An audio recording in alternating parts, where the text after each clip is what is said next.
राम राम जी, सारा नया स्वागत है मेरे नए ब्लॉग में। तो आज मैंने एक नई पेंटिंग स्टार्ट की है।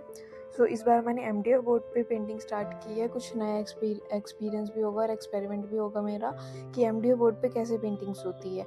तो मैंने अपने अकॉर्डिंग एमडीएफ बोर्ड को कटवाया और अपने अकॉर्डिंग जो भी साइज़ मुझे चाहिए था तो उस साइज़ का मैंने कटवाने के बाद ये लगभग A3 साइज़ का है। A3 से थोड़ा सा ही बड़ा है, ज़्यादा नहीं है। और उसके बाद में मैंने क्या किया, पहले मैंने इस पे एक्रेलिक कलर अप्लाई किया, वाइट कोट, क्योंकि मेरे पास जेसो नहीं था तो मैंने वाइट एक्रेलिक ही 2 से 3 कोट किए इसके। देन उसके बाद में मैंने ड्रॉ किया पेंसिल से, और इस बार मैंने जो ड्रॉ किया है ना वो थोड़ा सा अलग किया है।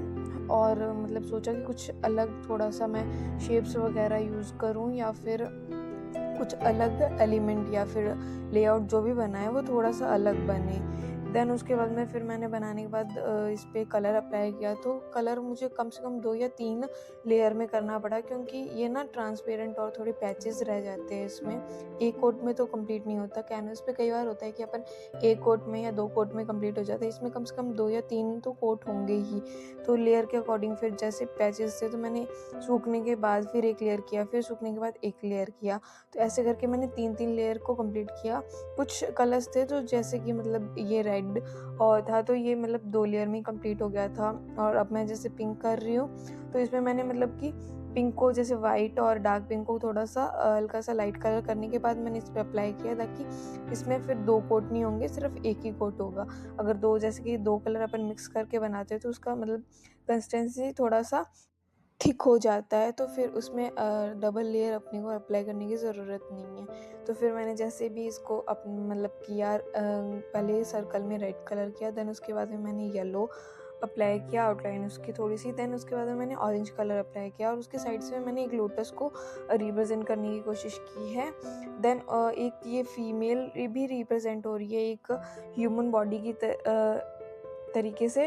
देन उसके बाद में मैंने कलर्स भी उसी अकॉर्डिंग अप्लाई किया है कि जैसे मतलब थोड़ा सा कॉम्बिनेशन भी इसमें हो। तो फिर जैसे मैंने इन पे अप्लाई किया ना ये एलिमेंट्स, मतलब मैंने स्पिरिचुअल्स को थोड़ा सा लेकर, मेडिटेशन को थोड़ा सा लेकर एक साइलेंस को क्रिएट कर रही है ये मतलब लेआउट मेरा। तो इसके अकॉर्डिंग ना एक चीज़ मुझे ये भी समझ में आई, जैसे कि मतलब मैं अपनी पेंटिंग्स को जैसे बनाती हूँ, जो भी मेरे लेआउट्स रहते हैं तो उनके पीछे का क्या थॉट है, क्या डिस्क्रिप्शन होगा या फिर क्या इंस्पिरेशन है मेरी। तो ना एक चीज़ थी कि अभी जैसे मेरी इंटर्नशिप कंप्लीट हुई थी कॉलेज में, देन तो उसकी प्रेजेंटेशन थी हमारी, जो कि 6 मंथ की जो इंटर्नशिप की थी उसमें मैंने क्या वर्क किया है और क्या एक्सपीरियंस रहा मेरा और कहाँ पे मैंने इंटर्नशिप की।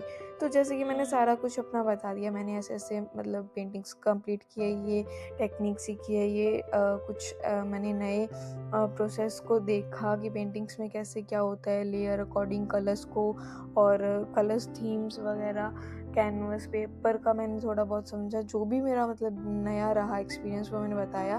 देन उन्होंने मुझसे पूछा कि जैसे कि इसके पीछे क्या तुमने मतलब इसका थॉट है, क्या तुमने किससे इंस्पायर होकर ये चीज़ें की है, कुछ थ्योरी बेसिक्स मुझसे क्वेश्चन किए गए। तो वहाँ पे मैं थोड़ी सी ना अटक चुकी थी कि मतलब ये चीज़ मुझे अब समझ में नहीं आ रही कि अब मैं बोलूँ क्या, क्योंकि मैंने सारा काम किया, मैंने प्रैक्टिकल पे बहुत ज़्यादा फोकस किया बट थ्योरी मेरी रह चुकी थी। तो उन्होंने बोला कि जैसे कि अब क्वेश्चन पुट हुआ तो एक चीज़ सीखने को भी मिली कि हाँ, कि अब जैसे कि अपन प्रैक्टिकल भी करते हैं तो इसके पीछे थ्योरी का भी होना बहुत ज़रूरी है। कि अपन ज़्यादा कुछ ऐसा होता है कि मुझे थ्योरी में नहीं जाना, मुझे प्रैक्टिकल ही करना है आगे। कुछ कमीशंस वर्क्स आ जाते हैं या कुछ भी होता है तो अपन ऐसे सोचते हैं कि थ्योरी में नहीं जाना मैंने और मुझे प्रैक्टिकल में ही ज़्यादा फोकस करना है। बट थोड़ा बहुत थ्योरी होना ज़रूरी है, जो कि मैंने एक चीज़ भी सीखी और समझा कि हाँ, मतलब इसके पीछे थ्योरी का होना बहुत ज़रूरी है। अगर कल को अगर एग्जीबिशंस वगैरह अपन करते हैं, वर्कशॉप होती है हमारी या फिर कहीं गैलरीज में अपन पेंटिंग्स को देते करते जो भी रहता है अपना प्रोसेस, तो उसमें हमसे क्वेश्चन कोई भी पूछ सकता है आर्टिस्ट कि तुमने इसके पीछे प्रोसेस क्या है, क्या तुम्हारी इंस्पिरेशन है, क्या तुम इसमें दिखाना चाहती हो, या कुछ भी है तो वो क्वेश्चन होता है। तो हमें वहाँ पे ये रहता है कि हाँ हम मतलब एकदम से बोल सके कि ये मेरी पेंटिंग है, इसके पीछे ये प्रोसेस रहता है, ये मेरी इंस्पिरेशन है, मैंने यहाँ से इंस्पिरेशन ली है, ये आर्टिस्ट को देखा है, जो भी सीनियर अपने आर्टिस्ट वगैरह है, जिनको भी जो भी होता है, तो वो चीज़ भी एक रहती है। तो फिर मैंने ये चीज़ देखी कि थ्योरी बहुत ज़रूरी है, ज़्यादा नहीं तो तुम उसका जो भी तुम्हारा कॉन्सेप्ट तुम लेकर चल रहे हो पेंटिंग के अंदर, तो उस चीज़ को भी तुम्हें मतलब बताना आना चाहिए, कि एक्सप्लेन करना है कि हाँ मैंने ये किया है, इसमें ये इंस्पिरेशन रही है, ये कलर स्टोरी है। और जैसे कि मैं स्पिरिचुअल वे तंत्र पे काम कर रही हूँ, तो मुझे तंत्र से रिलेटेड पूछा, मुझे इतना मतलब एक्सप्लेन करना नहीं आया। तो फिर मुझे ये चीज़ रियलाइज़ हुई कि हाँ, प्रैक्टिकल जितना तुम्हारा स्ट्रॉन्ग है उतना स्ट्रॉन्ग तुम्हारी थ्योरी भी होनी चाहिए, कि कल को ये ना हो कि कोई भी तुम्हें क्वेश्चन पुट करे तो तुम उसका ईज़िली रिप्लाई कर सको। जैसे कि मैंने स्पिरिचुअल को लेकर, एलिमेंट्स को लेकर काम किया, तो उन्होंने क्वेश्चन किया तो मुझे वो चीज़ नहीं आई, तो मैंने सोचा कि हाँ ये होना भी बहुत ज़रूरी है। तो ये एक चीज़ सीखने को मिली मुझे। तो इसके दौरान मेरी आधी पेंटिंग भी कंप्लीट हो चुकी है गाइस।